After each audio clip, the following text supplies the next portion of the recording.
நிலம்னு ஒரு விஷயத்த எடுத்துக்கிட்டீங்கன்னா, இப்ப நான் உங்களுக்கே கூட என்னால சேலஞ்ச் பண்ணி சொல்ல முடியும். ஒரு காலத்துல உங்களுக்கு நிலம் இருந்ததான்னு எனக்கு தெரியாது. ஆனா நம்மளுடைய சுதந்திரம் வந்ததுக்கு அப்புறம் நடந்த லேண்ட் ரிஃபார்ம், அந்த நிலத்தை சார்ந்து அந்த ஜமீன்தார் சிஸ்டம் எல்லாம் ஒழித்து அந்த நிலத்தை பங்கு எடுத்து மக்களுக்கு கொடுத்தது காங்கிரஸ் தான். இன்னைக்கு நம்மளுடைய கொஞ்சமாவது ஒரு சமூகத்துல ஒரு மரியாதையோட நம்ம எல்லாம் வாழ்றோம்னா அதுக்கு சட்டங்களை ஏற்படுத்தினது காங்கிரஸ் தான். அன்னைக்கு காங்கிரஸ் ஆட்சிக்கு வரும்பொழுது 50ல நம்மளுடைய வாழ்வியல் வயசே 37 தான். 37 வயசுக்கு மேல ஒரு ஆண் வாழ முடியாதுன்ற ஒரு சிச்சுவேஷனா இருந்தது. அதை மாற்றி இன்னைக்கு எல்லோருக்கும் எல்லாமே ஓரளவுக்கு கிடைக்கிற மாதிரி செஞ்சது காங்கிரஸ்.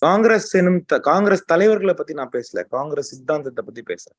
இந்த சித்தாந்தத்தினாலதான் சாதிகள் சண்டையிடுவது குறைஞ்சது, மதங்கள் சண்டையிடுவது குறைஞ்சது, ஒரு விதமான அமைதியான நிலவரத்தில் நம்ம வாழ்ந்தோம். இன்னைக்கு நம்ம ஓரளவுக்கு தெம்பா இங்க நிக்கிறோம்னா அந்த சிந்தனை தான் காரணம். சரி, இதுக்கு எக்ஸாம்பிள் என்னன்னு கேட்டீங்கன்னா, நீங்க இது வரைக்கும் 50 வருஷத்துல காங்கிரஸ் சட்டங்களை மட்டும் நீங்க எடுத்து பாருங்க. அப்போ காங்கிரஸ் என்ன வேலை செஞ்சிருக்குன்னு நமக்கு தெரியும். இன்ஃபேக்ட் நீங்க அவ்வளவு தூரம் கூட போக வேண்டாம். கடந்த UPA 2ல அவங்க பண்ண சட்டங்களை மட்டும் எடுத்து பாருங்க. உங்களுக்கு காங்கிரஸ் சித்தாந்தம் என்னன்னு புரியும், அதோட வலிமை என்னன்னு புரியும். ஏன்னா ஒரு ஜனநாயகத்துல சட்டங்கள் எப்படின்னா வாய் பேசலாம், 1000 வேலை நே மச்சான் நான் உனக்கு இவ்வளவு காசு கொடுத்துறேன், இவ்வளவு காசு கொடுத்துறேன்னு பேசலாம். ஆனா யாரு அதை எடுத்து பேங்க்ல போட்டு உனக்கு உங்க அக்கௌண்ட்டுக்கு ஒரு காசு டிரான்ஸ்பர் பண்றான்ல, அதுதான் சட்டம். அந்தமாதிரி சட்டம். சட்டம் என்பது அதுதான் ஒரு அரசியல் கட்சி செய்ய வேண்டிய ஒரு விஷயமே. வாய்ப்பு எப்படி வேணா பேசலாம். நீங்க கடந்த 10 வருஷத்துல பிஜேபி கொண்டு வந்த ஒரு சட்டத்தை சொல்லுங்க பாப்போம். அதனால காங்கிரஸ் இப்படி எப்படின்னா வீட்டுல அம்மா எப்பவுமே இருப்பாங்க, நம்ம சும்மா போற போக்குல கேட்டு போயிடும், நீ எல்லாம் என்ன பண்ண எனக்கு அப்படின்ற மாதிரி, அந்த மாதிரிதான்.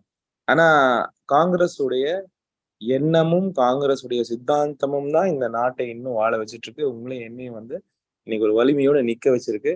இந்த சித்தாந்தத்தை திருப்பி கொண்டு வரணும்னு தான் நான் சொல்றேன். நீங்க அதை ஒரு கட்சியா பாக்குறீங்க, நான் அதை ஒரு சித்தாந்தமா பாக்குறேன்.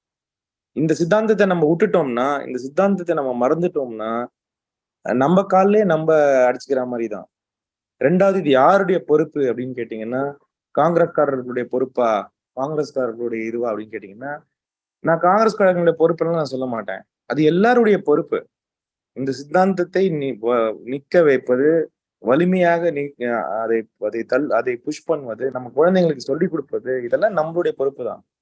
அரசியல் ரீதியாக இந்த சித்தாந்தத்தை ஜெயிக்க வைக்கணும் அப்படின்னு பாத்தீங்கன்னா, அதுக்கும் நம்ம தான் வேலை செஞ்சாகணும். வேற யாரும் வேலை செய்ய மாட்டாங்க. காங்கிரஸ் என்பது நம்ம தான். எனக்கு ஒரு விஷயம் என்ன தெரியும்னா, இது என்னுடைய சித்தாந்தம். இந்த சித்தாந்தத்திற்காக என்னுடைய தந்தையும் என்னுடைய தாத்தாவும் என்னுடைய கொள்ளு தாத்தாவும் ரத்தம் சிந்தினார்கள். இது நான் 4 பேரில் கொடுத்துட்டு, ஐயோ அவங்க அப்படி பண்றாங்களே இப்படி பண்றாங்களேன்னு சொல்லிட்டு நான் புலம்புறதுல ஒரு பிரயோஜனமும் கிடையாது. இது என்னது அப்படின்னும் பொழுது நான் எடுக்கணும், அதை நான் இறங்கி செய்யணும் அப்படின்றதுதான் என்னுடைய எண்ணம். அந்த எண்ணம் எல்லோருக்கும் அப்படிதான் அதை யோசிக்கணும்னு நான் நினைக்கிறேன். ஏன்னா இதை தாண்டி வர எந்த சித்தாந்தமும் நமக்கு இந்த மாதிரி ஒரு பன்முகத்தன்மையான நாட்டை ஒன்றுமைப்படுத்த முடியாது.